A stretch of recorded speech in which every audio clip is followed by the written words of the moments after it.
Alright guys, ayan po, dito po tayo ngayon sa early AM sa isang mall kasi magpapacheck po ako ngayon ng car. Ayan po. Baka po kasi may sakit ang aking car kaya early AM, medyo maaga-aga pa po dito. It's 8 past po ng morning, so wala pa pong mga car. Ayan. Kita nyo naman kahit nasa baba, nasa loob po ako ng sasakyan. Mainit po kasi kaya hindi po ako nababa.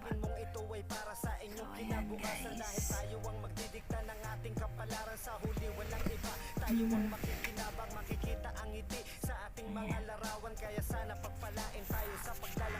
Andito rin ako.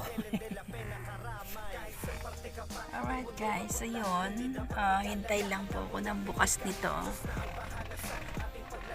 Tapos magpa-check po ako ng car.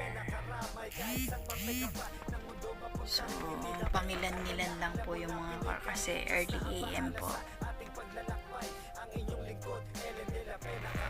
Alright.